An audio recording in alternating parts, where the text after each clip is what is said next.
Okay, for breakfast, nandito kami sa Australian Dairy Company. Sikat to dito sa Hong Kong for breakfast meals. Ang in-order namin yung palagi daw dito yung breakfast, which is itong parang macaroni, soup, masarap siya, toast, scrambled eggs, tapos umorder din kami ng milk tea pero hindi pa sinaserve.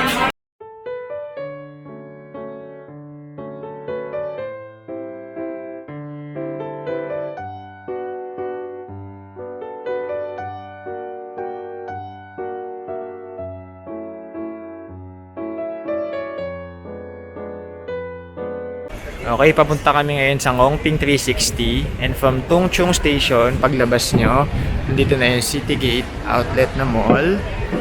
And from here, malapit na yung sakayan ng Ngongping 360. Yun yatang escalator na yun. So, dito kayo aakyat sa escalator na to.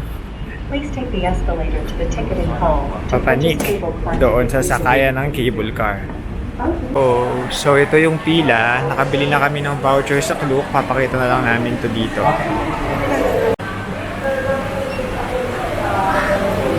How many people are you? 2.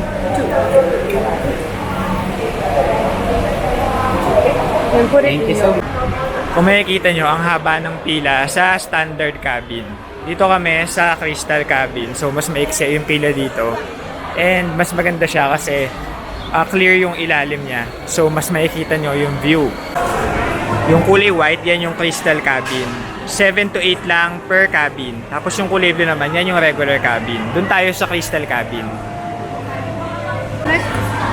Hey, it's our turn! Sakay na kami sa crystal cabin. Oops! Ooh, dito tayo. Oh my God. Hey, na, start. Ay, ay, ay. Pataas na kami ng pataas. Ito na yung stahig namin, no? Ilalim namin, no? Yung dagat. Yung ilog yung ilalim namin. Yan yung view. Pataas na kami ng pataas. Ngongping 360 is a popular tourist attraction in Hong Kong, featuring a cable car that offers panoramic views of Lantau Island. So ayan, pictorial dito sa loob. Mga Pinoy yung kasama namin. Ano to? 90% 90% pictorial, 10% pasyal. We are Filipino travelers, of course. Super taas. Ayan siya, sobrang taas. Tapos may butas dito kaya may hangin na pumapasok. 0.5. Diba worth it? Oh my God, ka na nga, babe. So kanina, clear yung view namin. Pero ngayon, ayan, medyo foggy na dito sa part na to. Parang nasa Baguio tayo. Wala na kami nakita. Nakakatapat kami ng muna foggy. Ang lamig tuloy dito sa loob. Kasi pumapasok yung hangin dito. Oh, saan tayo pupunta? Saan tayo pupunta? 3, 2,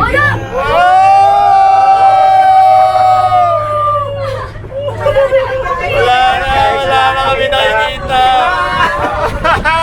Where we going, guys? So, ito po muna kaming kunin. Mag-i-disconnect pa kami. Yes! My present! Ay. Ay, makita. Ganda ilalim. Wala akong makita. Saan na tayo? May ilog dun, no? May parang ilog and waterfalls dun sa part na yun. For the rest, ayan, gubat-gubat siya. Ayan, after ng 15 to 20 minutes cable car ride, nakarating na kami dito sa Ngongping Village. Mag-iikot-ikot lang kami dito. Ayan, so maglilibot-libot lang kami dito sa Ngongping Village. Yun na muna ang aming gagawin for now. Hey! After namin mag-picture doon, dito naman kami sa parang bridge na merong mga Chinese decorations.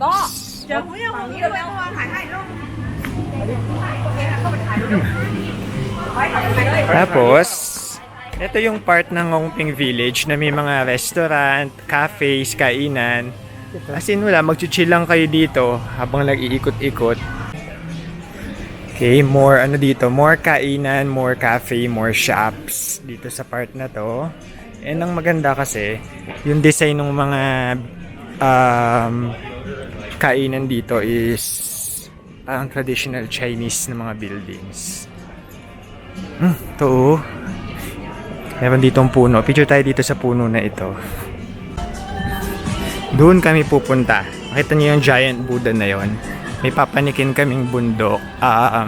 Bundok. Hagdan siya na mataas. Tapos papanikin kami doon sa taas ng giant Buddha na yon.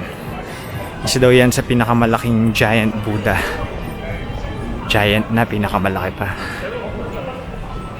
Ayan. So yung kanina pala, hindi pa yun yung Ngongping Village. Mga kainan lang yon and cafe. Ito pa lang yung start ng Ngongping Village. Malaki siya oh. So dito sa Ngongping Village, dadaanan niyo siya papunta doon sa Big Buddha saka yung Polin Monastery. So sakto yung weather, maulap na medyo malamig, hindi mainit kasi kung super init ng panahon ngayon, maglulusak na naman kami dito. Harap.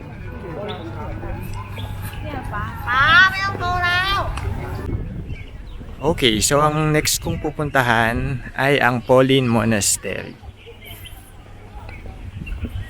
Bibisita lang kami dito sa loob bago kami pumanik doon sa may giant Buddha. Okay, so ito yung Polin Monastery and Grand Hall of 10,000 Buddhas. Bawal mag picture and video sa loob. So hanggang dito ko na lang papakita sa inyo. Nandito may mga nag-i-incense. So, kasi ito yung parang religion nila eh. Ako nakikita nyo malaki siya eh. Ayun o. Ayan.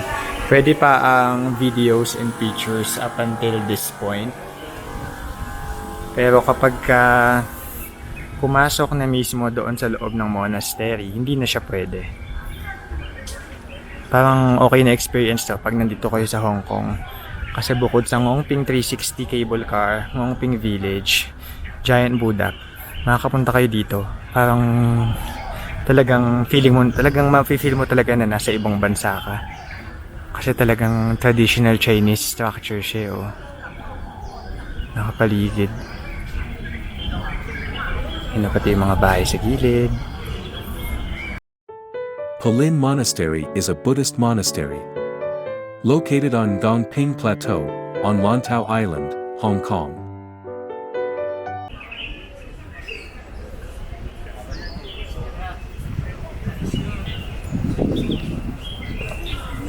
So, pwede pa ding mag-video up until this point. Pero pagpasok sa loob, hindi na pwede. Ayan. Sabi bawal daw mag-video eh. Pero, ang dami ko nakikita ang nag-video. So, napakita ko na sa inyo yung loob.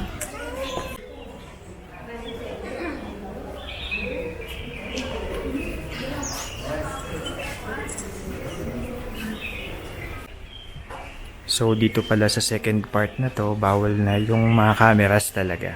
Kanina pwede pa pala up until that point. Pero dito, bawal na. So, ayan, tignan nyo na lang from here. Kasi pag lumagpas ako dito sa parang guhit, hindi na pwede. Sa loob, merong mga madami pang giant Buddhas. Doon sa kabila, 3 lang eh. Ito madami. Ito yata yung 10 Buddhas. So, ayan, kakatapos lang namin doon, sumilip kami doon, and sobrang ganda nung loob niya. Merong 5 Buddhas po, sobrang ganda nung pagkakadesign, kaya lang bawal mag-pictures and videos. Pero ito sa labas, di ba? Sobrang ganda nung design nitong structure na to. Ganda oh. Gusto pa. Saan pa? Ganda dito. Sulit ang binayad dito sa Ngongping 360 tour na to. Okay, after namin sa Polin Monastery, doon papanik kami doon sa Giant Buddha. Kung makikita nyo, doon sa parang bilog na yun, madaming nagdadasal kay Buddha. So, tahimik lang dapat pag nandoon. Tapos, yan, tapat na tapat kasi sila nito mismong Giant Buddha. So, perfect for prayers talaga. Tapos itong hagdanan na to, ito yung papanikin namin. Ma-reach doon yung giant Buddha. The big Buddha statue sits at the top of 268 steps. Ayan, sa wakas, after ng ilang minutong pagpanik, nakarating na kami dito sa taas. Actually, natagal lang kami syempre kasi nag-picture-picture kami. Pero, as you can see, yun na yung Buddha. Isa to sa pinakamalaking Buddha statue sa buong mundo. Okay, no? And, nasa taas siya ng bundok.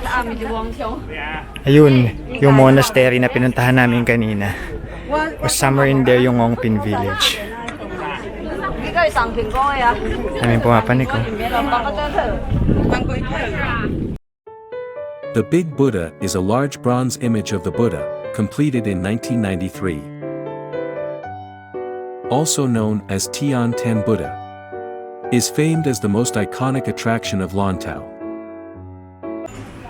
Ayan, after namin doon sa may giant Buddha, bumaba na kami dito sa may Ngongpin Village ulit para kumain.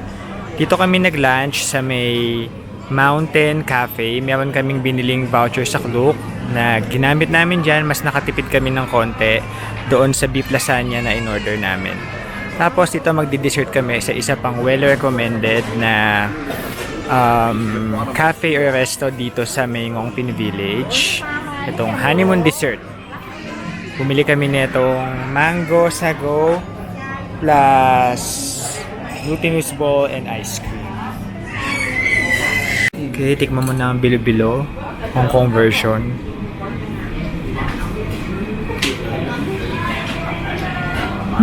Okay. Ano yan? Taro balls. Ano yung taro balls ba? Tikman natin. So, ito taro balls. Ang bilo-bilo na medyo manamis-namis. Sarap. Munggo. Tapos, black gulaman. May black gulaman din. Crush jelly yan. Crush jelly pala. Alam ko black gulaman, nilang alam ko eh. And ito, ilang quantity.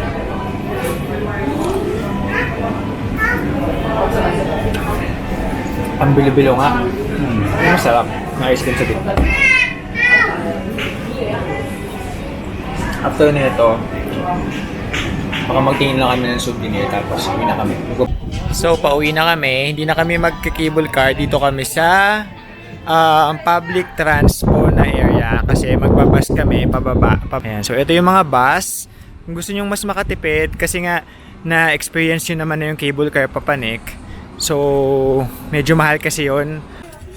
Ayan. So, from Ngongpin Village, labas lang kayo dito sa public transpo area and dito sa waiting shed na Patungchong kayo pumunta. Naputo lang yung video ko kanina pero mas mura to, definitely mas makakatipid kayo kaysa mag-cable car kayo pabalik. Yun nga lang, mas matagal yung biyahe kasi dadan kayo ng bundok, zigzag. Not unlike sa cable car, pabalik na lang pababang gano'n. We're on our way dun sa Sneaker Street kaya dumaan muna kami dito sa Changi area na to.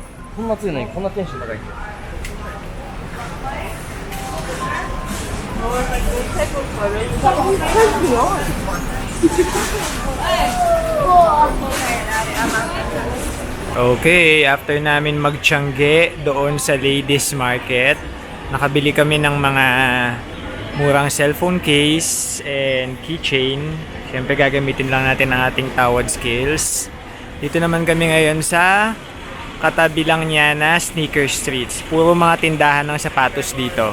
Converse, Nike, Adidas. Sabi mura daw pero namamahalan pa din ako. Pero yung kasama ko siyempre tuwang-tuwa dahil mga sapatos ang nakikita. Ayan siya. Makakabili kaya siya o hindi? Nakita niyo yung kahabaan ng street na yan. Na doon, hanggang dito po, Nike, Adidas, Nike, Adidas, Nike, Nike, Nike, Vans, Nike, Adidas, Nike, Adidas. Kaya yung mga mahilig sa sapatos, talagang matutuwa sila dito sa street na to. Buti na lang di ako mahilig sa sapatos. Okay, nandito kami ngayon sa Jordan. Dito kami magdi-dinner, magpo-food trip kasi merong sikat na night market dito. Bumili muna kami dito ng fish ball. Sabi niya masarap to. Tikman namin. Look. Here.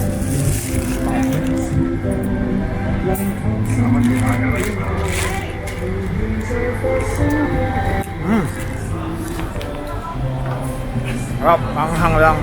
Pero may lasang parang Indian flavor. Okay, nandito na kami sa night market sa Jordan. Dito kami magdi-dinner, magpo-food trip lang kami dito. Kakain lang ng kung ano-ano for tonight.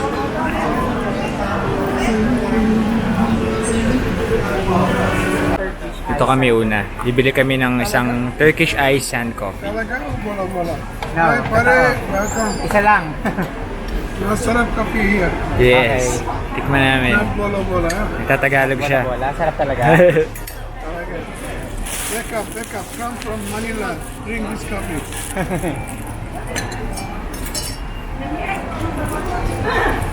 This is good coffee, organic. Wow.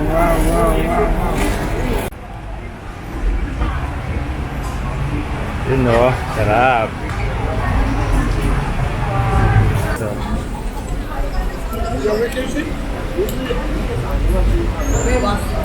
Sarap. Lasa. Sarap. Okay. Etong store na to, ito yung legit na Hong Kong noodles. Hong Kong stir-fried noodles. Ito naman, Indian food. Bumili kami ng favorite kong dessert na gulab jamun. May mga shawarma din, may mga biryani. Okay, so dito namin nag-decide na kumain sa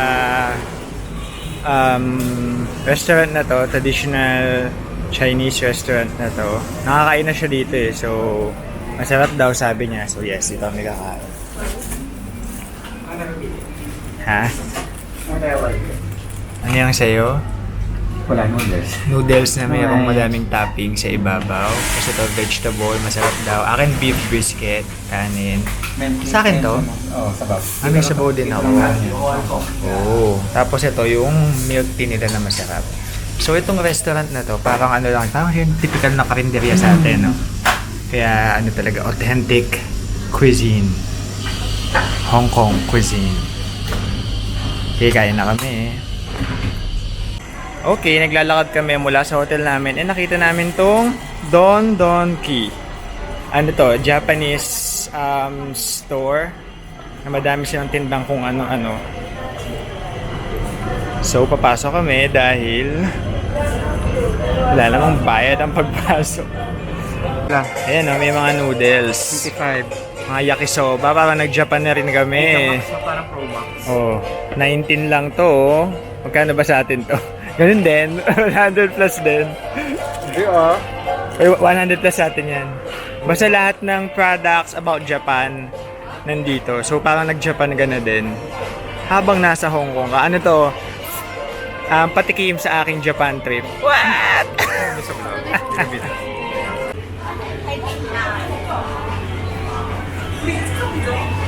Okay, sa part 1 ng aming donkey, bumili lang kami ng tubig, $9 lang, mura.